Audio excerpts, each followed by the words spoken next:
I have the great pleasure of introducing Phil Hoffmann. I asked Phil to come along to our first meeting to kick us off with a bit of joy. We talk about the travel industry and the best destinations for 2026 and beyond. Phil is well known to most of you, but for those who don't know, Phil is the founder of Phil Hoffmann Travel, proudly South Australian business built on genuine service, strong relationships and looking after people, values that align beautifully with Rotary. He's a long-standing member and a major sponsor of our club, generously supporting us to make many community initiatives possible. And I myself have gone to Phil Hoffmann Travel, and 1% of our travel goes towards our club if you nominate Rotary Adelaide, and last financial year that was a significant contribution. His commitment to service above self is not just spoken, it's lived. Recognised for his contribution to business, tourism and the community, Phil was awarded Member of the Order of Australia. Those who know him best would say his passion for people and giving back is what truly defines him. So please welcome Phil Hoffmann. Thank you. Thanks, Gildy. When I was thinking about making this talk, I didn't know whether I was the opening batsman, overnight watchman, or the pinch hitter to start the innings for Rotary this year, but I said yes. So, but I'm going to talk today a little bit about our industry and the stats of the industry, because when you start doing a little bit of homework for these sorts of things, it's just mind-blowing in terms of numbers, but then also get into trends and motives that are making people travel in this current climate. And so my title really is Growth Amid Uncertainty and the Opportunities and Risks that we face as we head towards 2 billion travellers per year. Currently it's 1.5, and at the last big travel and tourism conference in Riyadh in Saudi Arabia, where they had probably the heavies of the industry completely in terms of airlines, cruise lines, hotels, technology, the whole lot were there, and they talked about what is the potential of travel and tourism in this market at the moment, and their prediction is that by 2030 we'll have 2 billion travellers, 2 billion, and by 2035 we'll have 2.5. Now, when you say those numbers, it gets a little bit scary because you think, we're already getting complaints from people about over-tourism, but, it's just something we just all have to, or that we have to work through in this industry. But it's a drive that they see that's happening because of increasing incomes of people, new generations of travellers that are coming out now that want to travel and see it as a right of theirs to travel. So it's driven by that, but as I said, the numbers are frightening when you look at what they suggested the growth will be. But just to give you an idea, a snapshot of some of the figures of the turnovers in this business, and with the tourism arrivals increasing by an average of 5% per year in 2025, the total expenditure in the industry is US $10.9 trillion. $10.9 trillion. Employing 357 million people, and that's 1 in 10 in the world working in a travel or tourism position. So it's increasing. It's just staggering figures. But they reckon that we're going to run out of, or we're running out of people that want to work in the industry, or that we can get to work in the industry, because it's a demanding industry. But so that's the biggest problem we face with growth in one way. And the second is to be able to build the infrastructure in places, whether it's be hotels, whether it be ships, whether it be getting aircraft built, et cetera, et cetera. So it's an interesting time. And when I looked at all the papers that came out of the Riyadh conference, when you hear the heavies talking about the industry, but just how big it is, and it's just not going to stop. So, you only got to talk to Adelaide Airport, talk to people that are building the new ships and that, and they don't see a decline in the demand at the moment. I get scared a little bit thinking, more this, more that, can we sustain it? But evidently we can. We go across to cruising, which is one of my sort of favourite topics. Again, we see some unbelievable growth. So in terms of the total tourism figures, it's only very small, something like 2.35% of people have cruised or are cruising. So the total for the world in 2024 was 34.6 million. In 2025, we reckon it will be 37.7 million when they finally do the figures, and that's growing at roughly 9% per year. And by 2028, we'll have 42 million people cruising on ships. The total income, economic impact of that is $168 billion. So very small and significant of the total picture when you start talking trillions, but they employ 1.68 million people in the cruise industry. So I just thought it was interesting to give you some of those facts because, you know, we just take it for, or we don't take it for granted, but it's just there and it keeps growing. The Australian cruise figures for Australia alone, the expenditure is 7.32 billion Australian dollars, employing 22,000 staff around Australia in the cruise industry. What we're seeing is the booking patterns for both air and cruising is just continuously in a upward motion in terms of growth is concerned. And we put this down to the baby boomer market has just gone through the roof since COVID. And part of that, and people have probably heard me talk on the radio when I say this, is that for the baby boomer, and I'm one of those, we're in the last quarter. And we don't know how long time on as we've got. And we missed 3 years with COVID. And so we're picking up the pace to do more each year than we've done in the past. We're coming out with big supers, our houses are going up in value, shares are going up in value regardless of what Mr. Trump does. And so we're seeing a big market there. The second market is we're seeing all the generations coming in now wanting to travel. They see it as a right to travel. They've travelled with their parents, now they see it as a right. So Gen X, millenniums and Gen Z. Don't ask me to define all those, I just know them as that. My daughter, a couple of daughters have got it in that category. And then we're seeing a huge growth in multi-generational travel. And again, if you've heard me on radio, I keep saying a lot of it because it is happening in a big way. 30% growth in the last year in what we call multi-generational growth, where you take your grandchildren away, and you might consider taking your own kids away with them, but sometimes you say, no, we'll leave them behind. They've had enough travel and leave them behind. But they're travelling, and so that is another big demand that's coming on. The other part with cruising that we're seeing that's huge is expedition cruising. The new ships being built for expedition cruising are unbelievable. You know, they're all getting into it, may overcrowd down the line, but that's controlled as well. So it won't get overcrowding, but they're certainly going into that market and building beautiful ships for it. And you've got Antarctica, you've got the Arctic, you've got the Galapagos, and you've got other areas that, you know, the ships are heading towards. But, as I said, international travel is certainly growing in a big area and a big demand. So we say travel has become a priority to the consumer, and it's certainly one of their top picks when they want to spend money and they want to travel. So the only thing that will stop that, as I said, is meeting the requirements of new aircraft, new vessels, infrastructure, technology, etc. My wife asked me the other day, was I worried about AI affecting our business? And I said, well, people said that when the internet came on, and we're still around 35 years later, and the same with AI. You know, and look, it will help people, you know, get some information, put itineraries together, but it doesn't put that final touch, that final personalisation that I believe that in our case, my business case, and what travel agents do and what the industry does, is that personalised touch with your itineraries, making sure that you're looked after, but you have someone travelling with the whole time.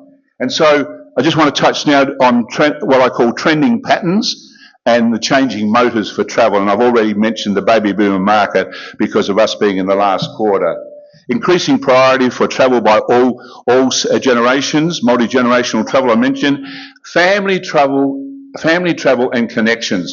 Straight after the pandemic finished, the COVID finished, people wanted to get and see their kids, see relatives, catch up with wherever they were. And so that was the first start of the sort of rush out to travel after the COVID. And so people started moving straight away. And then we saw the takeoff with all the rest of the travel. So, and that keeps growing. We're seeing sporting events now worldwide getting huge publicity, huge people going, numbers going, because they want to be involved in these events, whether it's the Olympics, whether it's FIFA coming up, whatever it is, you know, for major sporting events and concerts. And you only have to look at what Swift Taylor. Now, I didn't know who Swift Taylor was until I got invited by Hello World to go to Swift Taylor. And I said to my wife, I said, we've invited to go to Swift Taylor in Melbourne. I said, who is she? Did she play for Port Adelaide or the Crows? And they said, no, Phil, blah, blah, blah. Anyway, you could not believe the demand for people going to the concerts. Not once, not twice, sometimes 3 times. People went to Singapore to see concerts, etc. So those sort of things are just now another focus on what people are travelling for. But when you see the numbers and what was spent in that period of time in Australia alone, so now I know who Swift Taylor is. Taylor Swift. Oh, I knew I'd get it right. Can I tell you, when I told my grandchildren I was going over to see Taylor Swift, they were going to kill me because I couldn't take them. But anyway, I will one day. So looking at what we call now, and a couple of other areas of segments that are growing, we were talking about that earlier to having lunch. Solo travel, huge at the moment. Huge growth in solo travel. People wanting to travel with other people, but it's solo on their own sort of thing, but with other people around. Women-only tours. I don't know whether men are kicking the women out or whatever, but anyway, women-only tours, and they have taken off. Walking tours. My good friend over at my table over there is advising me on walking tours, and I keep telling my staff, and it goes through to the wiki, but they will listen to me one day. And wellness, people wanting wellness.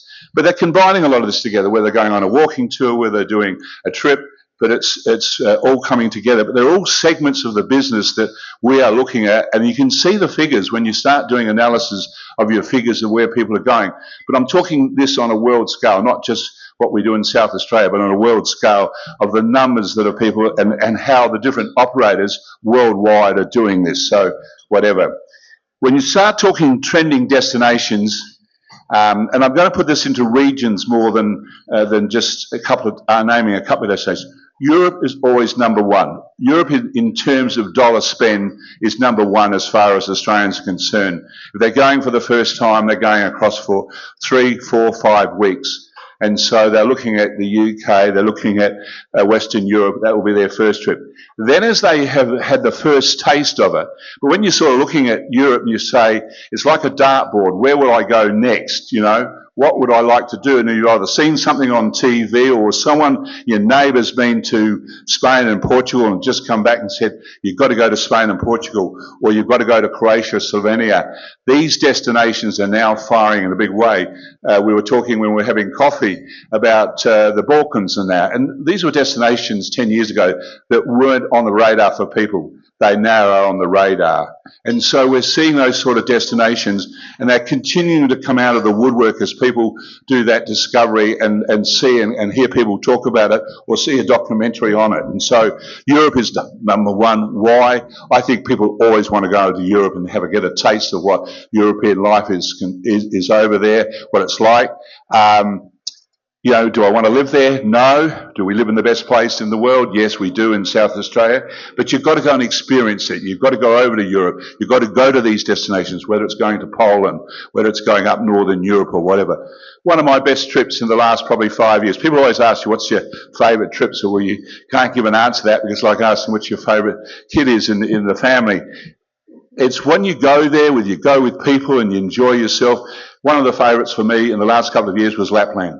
Taking a group of people to Lapland and doing the reindeer sledding, the dog sledding, the snowmobiling, going to Father Christmas's house, who owned the whole complex where we were staying, but that's another matter. But just experiences of seeing it, the purity of the snow up there in Lapland and that, and going out chasing the northern lights. And the only time my wife has ever said this was we'd been on the reindeer and it was minus 28, sledding out. We went to this little TP, stopped, had a bit of blue wine, and then the fire was there, and then we had to get back in to come back to the camp. And she said, can you just sing? And she knows I can't sing, but she said, just to take my mind off the coldness of it. And then we did the Norwegian fjords coming down from in Norway from down to London, etc. So again, it was a wonderful experience. In terms of Southeast Asia, well, the big winner at the moment over the last 3, 4, 5 years is Japan. Japan is growing at the rate of about 20% per year, year on year. And people are going back for the second or third time. So it's incredible how a destination suddenly comes on. And David Mottram, you asked me, I was talking about Bill May the other day, and he asked me why is Japan so popular at the moment. I said, I can't give you a reason, but I do know that it's just growing all the time, whether it's the food, whether it's the people. Me having taken a group around the whole of Japan for 17 days on scenic eclipse, I just love the way they do tourism, they do it well. But they too are concerned about over-tourism. So, again, it's a market we've got to be careful. Bali is always a favourite for everybody, but it's not one I say is a trending destination. It's there, it doesn't change, and 1 million Australians go to Bali every year. Now, I've got to tell you a story, but don't quote me. Last year in August, I said to my wife, let's go to Bali just for 8 or 9 days. I just need a break. And I said, we won't fly to Singapore. It's too expensive up to Singapore, down to Bali. Let's go Jetstar. Now, I've never been on Jetstar before. So my staff booked me on Jetstar, and I go down and I've got to check in at 4 a.m. in the morning. Now, I never do a 4 a.m. check at any time, but anyway, that's the flight going in the daytime. Halfway through the flight, the head girl comes down, in charge of the flight. She comes, are you really Phil Hoffmann from Phil Hoffmann Travel? I said, I'm the one. See, we saw you on the manifest, but we didn't think you'd be on our flight. And can I tell you, it was fantastic. And I mean that. I was really impressed. And I said to her at the end of the trip, I said, I got to say, I admire the way your girls and guys worked on the trip the whole time. 5 hours, 10 minutes, and I was in Bali by 10:30 in the morning. We came home on a flight, and it was, again, 4 hours, 10 minutes coming home. It was incredible. And there was another hostess that knew me. She said, oh, my daughter works for you at Norwood. She said, but what are you doing in 13C and 13D? Two aisle seats, not exit, two A. I said, well, we left at the last minute. But I said, yeah, it's okay. And but again, surprising, but great fare. And we stayed up in Bali, had 8 days, and straight after a week later, it was flooded. So we got away very well. The others there in Asia that is increasing is Vietnam and Thailand has come back in a big way, both of them. Vietnam, one of my favourites. I started going to Vietnam in 1996 when we hardly had gone to Vietnam, and we started, and I said to our staff there when I came back, having done the research, I said, this will be a big destination for us, and it is, and it has stayed a big destination. Love the people, love the food, and just love the destination, and it's a great one. Where am I at? We talked about Europe and that. People ask me about America. There's a lot of people that don't want to go to America, including my wife. We've got to go to New York in October to pick up a ship, a scenic out of New York, and go on a cruise. And it's the chairman's cruise. And I said, we've got to go to New York. She said, I'm not going. I said, why? She said, well, not while he's in control, Trump. And I said, well, he could be there for a long time. I said, and we haven't got a long time to go, so we've got to go. But can I tell you, just so many people don't want to go, and it's quite interesting. It's not just an age group. It's not just us in this room saying no, or some of us saying no. It's all age groups saying we don't want to go to America while that is concerned. Now, I've just been away to Europe with a bunch of Americans, and their comment to me was not whether it's a Republican or a Democrat or whatever. They just said, we are scared in our own country. We are scared in our own country. Now, good thing, one of our biggest destinations that we sell year by year, and it's probably one of our biggest ones as far as the packaging is concerned, is Canada, Alaska. Now, the good thing about it is no one's discovered that Alaska is owned by the Americans. And we're not going to tell them, because it's a huge package, but it's a beautiful package. I don't know how many people in this room have done Canada, Alaska, but it's one of my five or six top ones, and I've done it 6 or 7 times with groups. And can I tell you, the last time I came back, I said to my groups team, I don't know how we could make that any better. We do the Rocky Mountaineer, we do beautiful hotels right throughout. We go up on the cruise and then we come back. And then I was talking to someone else and they did further up the centre of Alaska as well. It's a stunning place. People often think it's just ice and snow and that. It's not. It's a beautiful place to go and see, beautiful to see the wildlife as well, and so is Canada. But I've got to say, I went to a conference in October last year in Vancouver, and it was a place where in the past I said I could go and live in Vancouver because I love it. It's a beautiful place. But I was disappointed just in Vancouver because of the homeless people, the druggies, and the graffiti, and cities can change pretty quickly. So I came back, a little bit disappointed about one of my favourite spots. But Canada, Alaska is sitting up there. The big one in the last 12 months or the last 2 years, Egypt. Egypt, out of the woodwork, has just gone again. And I took a group 2 weeks after October 7 that happened with the, Israeli disaster. And I took a group into Egypt and Jordan. And you could have fired a shot and not hurt anybody because there was no one around. So, but I know that. But, when you're talking to your own travellers, they say, I said, listen, the pilot wants to collect his wage. The crew want to collect their wage, so you're not going to go into a country where they're not going to be, standing upright at the end. And Egypt was beautiful, just to see the new museum that they've built. $1 billion spent on the new museum. The new Cairo that's outside of the old Cairo. I've been going to Cairo for nearly 40 years. And I still love going back and going down to all these places along the rivers there now. But some of the new riverboats, all the big companies, Viking, Scenic, Uniworld have all got beautiful new ships on there.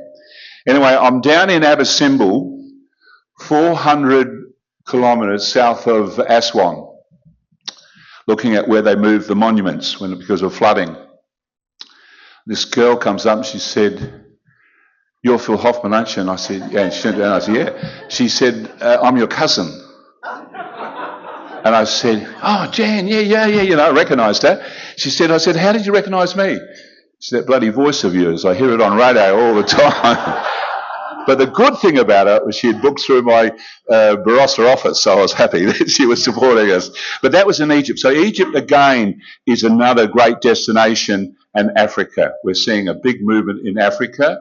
Kenya, Tanzania, across to Botswana, right across that Africa there, South Africa, whatever, and just people love it. I put a family of 11 across to Kenya and Tanzania at Christmas last year, and they came back and the grandfather had paid all the fares, everything.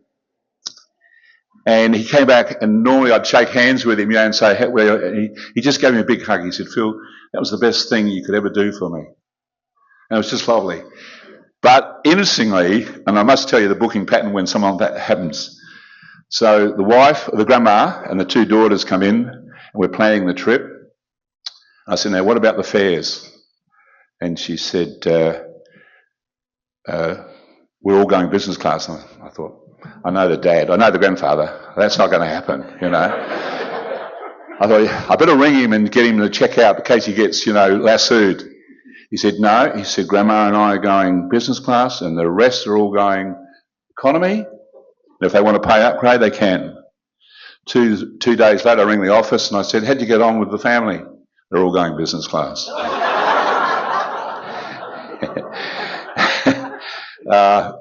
As I said, it's an interesting industry, but it's a great industry because the dynamics of the industry keeps changing. And but we were talking when we were having coffee downstairs about one of the most fascinating parts of my career in travel has been the people I've met, the friends I've made, and the friendships a lot of people make when they travel. It is really, really unique and great friendships. And I'll finish off this and take any questions you might want to. I don't know when I'm running out of time, but anyway, this lady, when we ever have a group going away, we have a get together and we tell them all about the trip and they all get badged and they all know everybody. Anyway, this woman tells me after the trip, she gets in the car and she says to her husband, "I'm not sure I could go 3 weeks all those old farts that were there tonight." when she come back, and we have a reunion after all our group tours, have a reunion, and I ask them to make one comment about the trip, not about me, not about Ali, not my wife or whatever, but one comment about, the experience. And she said, I'll tell you what I said about the old farts. And she said, but I've made 40 new friends. And that woman had cancer shortly afterwards for 8 years. And she said the closest people were the group that went away with her to Canalaska. And I think, that's something about travel that, you're free, you're out, you're away, you talk, you get involved, and you go away with 6 degrees of separation, you come back with 1. Anyway, I could talk for hours. My wife told me not to do it, but I'm happy to take any questions if I've missed destinations, which I probably have. But as I say, we all find destinations, and when you look at the world and think about what is trending, so many destinations. But I think the exciting thing that I've always had over the 45 years in the industry is being able to sort of read a destination and then go back and put it into action and create noise, whether it's been radio with Tony and others, because Tony one day asked me on radio, he said, what was your favourite destination? And I said, Turkey. He looked at me twice, he said, have you been on drugs? I said, no, Turkey. It's just a great destination and, again, one of my favourites. But there's so many favourites, and people said, have you still got a bucket list? Yes, I have, and I'm still working on it. But I have found a secret to get my wife travelling with me at the moment, because she's ready to stop travelling. She said, I'd be just happy for us not to travel anymore. And I decided then, okay, I've got to work out how to do this and get her in the mood again, take the grandchildren. That's what I'm doing. Anyway, happy to take any questions that you might ask.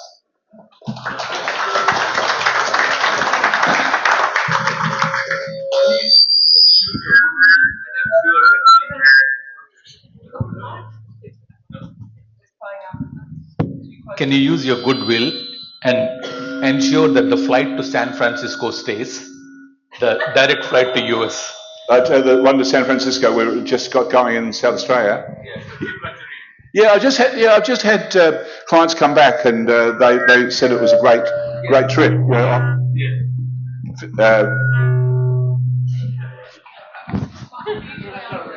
15 hours, from Adelaide to San Francisco, and then on to any of the other destinations you wanted. And he wrote the email to me about it, and he said, look, it was really good. He said, the only disappointing thing was the food. And I said, and I shouldn't have said it on radio, I said, sometimes you lose the filter. I said, hey, typical of all American airlines, they're not good at the food, so don't get excited about the food. But can I just say as well, finishing out, and I know there's some questions coming, the good thing of Adelaide is we're serviced now by all the flights out of Adelaide. Cathay's back in now with a brand new A350. Emirates is back in Adelaide last month, and has in with a brand new A350, which has got premium economy, both of those premium economy. Qatar and there, Singapore twice a day. New Zealand, had friends and clients, just went to America with Air New Zealand, said one of the best services they've ever had on the Dreamliner. So, we're really well served. The SATC and the Adelaide Airport people are doing a great job. We're trying to get a Japanese airline into to Adelaide. But that's a bit of hard work going on at the moment. But you got United, so that was a really great sort of win for us. How long it will last, I don't know. I just hope we get the numbers going. China Eastern's going to fly into Adelaide, and we've got China Southern. So we really are served Fiji three or four times a week, and Fiji goes on to America, which is great. You can have the stopovers each way, and also Houston as well. So we're good. Yeah, thanks, Phil. Very, very interesting. Being a chartered accountant, when I read about an international bestseller called Money, A History of Civilization, I thought, I bought this in the airport, I thought, as you do, I thought I've got to read this book. And in that book it refers to quite a lot of history. And the first kingdom in the world that minted a gold coin with the emperor's or king's head on the coin was a country called Lydia. And I thought, oh, that's pretty interesting. I've never heard of it. So did a little bit of Google or Wikipedia research. And Lydia is now what is Anatolia in Western Turkey. And it just happens that Denny and I are doing a Phil Hoffmann cruise with Phil and Alison in May, which we registered for about 18 months ago. It's a long time coming. So we're now going to spend some time in Turkey, flying with Turkish Airlines, booked through Phil Hoffmann Travel. The fact that Rotary Club gets a little snip of that, well, that's wonderful, and thank you again for generosity. But I also Googled up the fact that the new international terminal in Istanbul is rated #1 in the world as a single terminal. And again, unfortunately, we've got to fly interstate to get on Turkish Airlines, or actually we're going Malaysian to KL and then linking. But I just thought I'd share that with you. So it's a great book to read, Money, A History of Civilization. You'll enjoy it. You'll learn a lot about ancient history. I was never a history scholar at school. I was chemistry, physics, maths, but I could pass them. But I'm very interested in the history and I'm looking forward to Turkey. Thank you.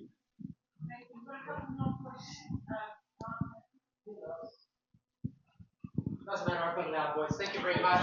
It's great. I think we're very blessed over the last 12 months when we see the increase in the airlines that are now servicing Adelaide and South Australia. I think it's superb for us. The question I want to ask about is train travel. Train travel, your thoughts about, can you talk about cruising and other aspects? But please have a thought on train travel. No, in my notes here, the next part was all on the train travel, but I thought we were going to run out of time. But I had there about us in Australia with the GAN, Canada with the Rocky Mountaineer, and then the trains in Switzerland, the trains in South America, and I've done most of them. And I think train travel is probably one of the next growth areas for us in terms of people in Europe, especially in Europe sort of thing, and some of the other places, travelling by train. And in actual fact, I'm working on a program for the 5 stands, using the Golden Eagle for going between the 5 stands and taking that and putting a train trip there. So it's a good question. As I said, I've got the notes here, so I'm not telling you a fib, but I had the notes because it is a big area that we often don't talk about, but it is a big area, but it's a beautiful way of travelling through Europe. It's so easy. I just did 4 weeks ago the Eurostar from London to Paris.